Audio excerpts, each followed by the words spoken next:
Hey everyone, welcome back to DC Motorworks. Today we have in front of us what I believe to be the peak R129 SL.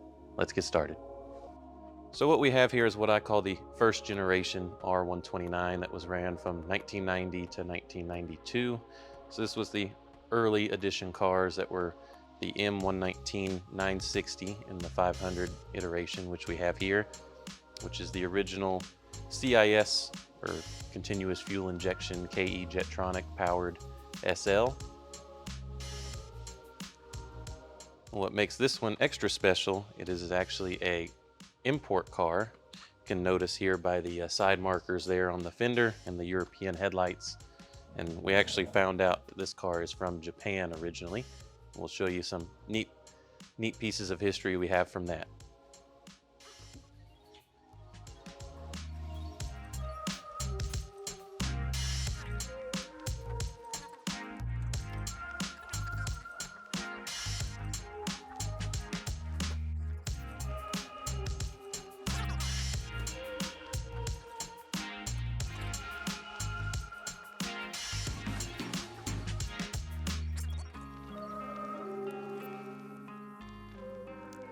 Here we have the heart of the R129.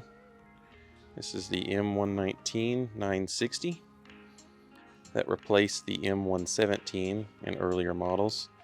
You can tell you have a 960 motor by the what we call the crab head, or the CIS fuel distributor at the back of the motor there. So this was actually the most powerful variant of this model, was the first 3 model years at 322 horsepower, where later ones were rated at 315 horse and a little less torque as well. And it's even rumored that these are more powerful than their stated numbers, which you can definitely tell when you drive one back to back. And even with the older 722.3 transmission, which has no lock-up and no overdrive, the way it shifts is much snappier when set upright compared to a later 5-speed 722.6 transmission. So we just finished putting in a fresh hood pad here.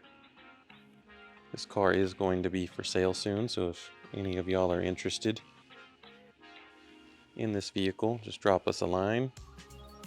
Just put on brand new tires, front shocks, strut mounts, a belt, tensioner, amongst other things. Here you can see again the side markers that were not equipped on US cars, and also your headlamps, which US cars would have a plastic headlight door around this area, but these are the one-piece European or gray market headlights. This one is a 91. So this was the first year of ASR, or automatic slip regulation, a version of traction control. You can tell easily that it's equipped here because of the actuator here.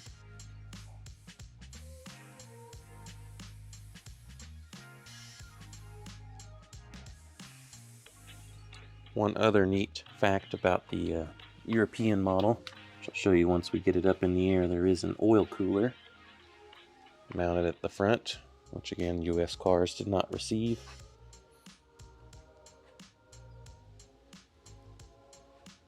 I also just got finished recovering both seats, so they still have to form into themselves a little bit here, but we've got fresh leather reproduction covers. See, the interior of this car is in very nice shape. And it has just over 93,000 miles there. It does have the typical mirror covers that have disintegrated over time. And someone has added some additional speakers in the rear here, which actually does improve the experience quite a bit, because from the factory, the only speakers you have are these two here, as these ones were actually equipped for the telephone and not actual radio or sound. It does come with a windscreen, which is a must on these cars. It makes a huge difference. and the air turbulence when the top is down. But here we have some of the real exciting stuff. Got a book full of records here. So this car was actually imported into the US in 2003 through California. We actually really struggled to find out where this car came from. But while we were doing the seats here, we were able to figure out, and I did have a good inkling that this is where this car was from. But under the seats here, found some money, and also these are toll receipts from Japan. You can see it's 1,000 yen to go through the toll. I believe this one was 1997, and this one's from 1992. We found these 1 yen pieces and a 5 yen piece under the seat after all these years and being in the US for 20 years. Here you can see where the top hydraulics were bought. So we've got a full set of top hydraulics in 2020, just a few years ago. The top works flawlessly. But we've also got here redoing the headliner.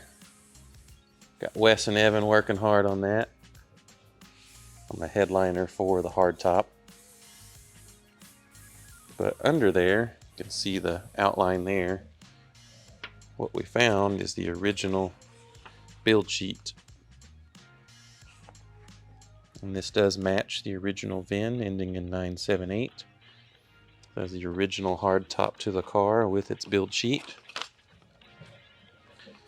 Just some other, got the old eBay listing, some receipts from different work. There's the old eBay listing from 2009. Had to have been earlier than that.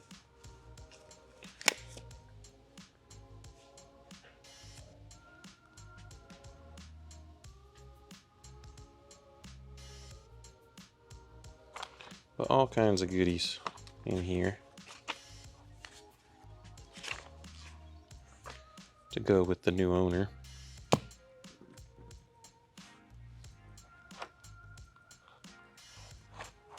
We will even include the 7 yen in these toll receipts. They're going to go in the folder with the car. Has been freshly serviced. I said new tires, struts in the front, strut mounts. This car does run very well. Let's take a look underneath.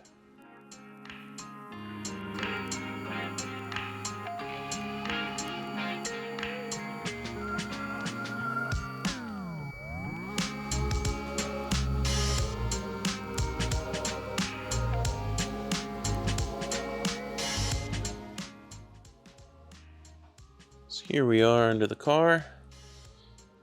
See those new tires, Continentals. Bilstein shocks we just installed.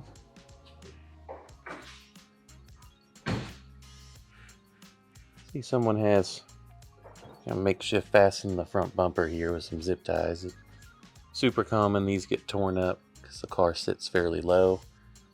Here you can see the oil cooler I mentioned for the European cars.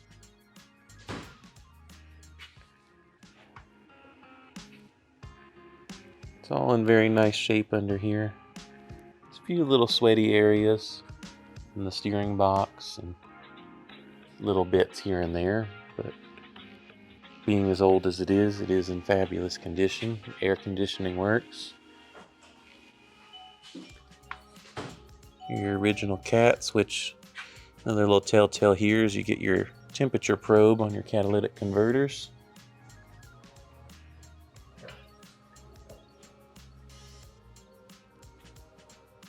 Flex discs are in good shape. So we got the hard top back on the 129 here. Just want to take this opportunity to show 3 generations of SL here. So we got the 113 Pagoda. This is a Euro 107 280 SL with a stick shift. Of course, the 500 SL we've been talking about.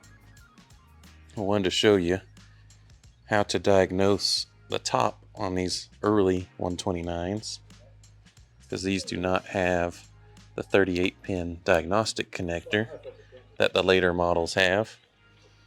Instead, what you get is your 16-pin, and in order to read soft top codes, you have to get something like this, or just one single wire that you can connect two pins together. What you're going to do is between pins 1 and pin 10, you're going to hold it there for 2 to 4 seconds. You'll see the top button light up. We'll pull that out. Oops.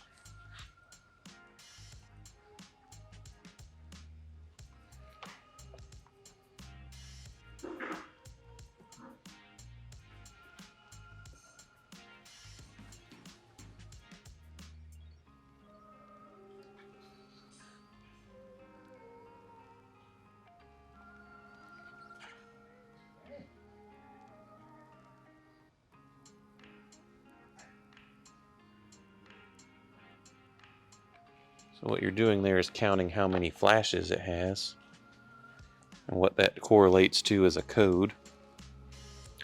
But what that means is the 20 code actually means there are no faults, and it assumes the hard top is on the car, which it is. It shows that everything's in working order. But there are a list of codes I can put in the description below. I'll show you what your different faults are if you were to have any. Like if your windows are out of sync, like if you recently disconnected the battery, you'll have to resync the windows, otherwise the top will not work. But you can also use this to clear codes. What you'll do is you'll short it for about 8 seconds. You'll see whenever you short it, the light in the center console lights up. That is conveniently shaped just like the hard top. And that'll clear your codes. And you just cycle the key, put that away, and you're good to go.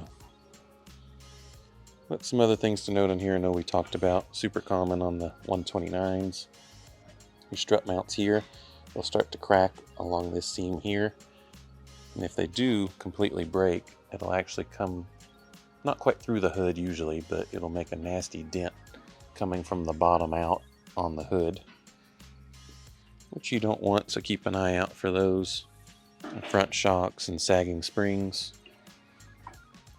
Power steering pumps like to leak.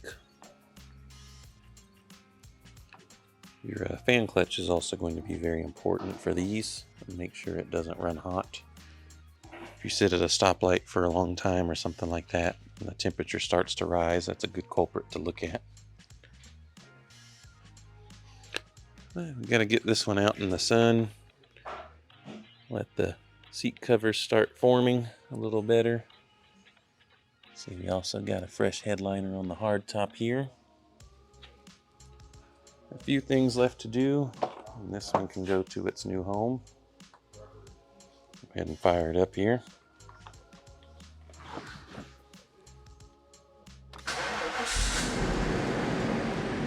Fires up no problem. Automatic air conditioning still works perfectly. Another neat note on these early 129s is the rear view mirror is actually powered. So if you have the mirror switch, you have your left, your right. If you actually move it into the center, see here, it is actually electrically powered. This works with your memory function as well. So for the 3-position memory, it will remember even your rear view mirror setting. Fortunately, a lot of these got broken from people forcing them. But this one works perfectly. See, the rest of this car is in very nice shape, like we said. AC blows nice and cold. Heat works great. No warning lights. Just a very happy car. Here you can see we've got our manual roof tool. So if you ever need to manually lock or unlock the roof, this is the tool for it. This unlocks the rear, and this Allen key is for the two front, which are located here behind these two little holes on either sun visor. So you do have backup in case the hydraulics don't work.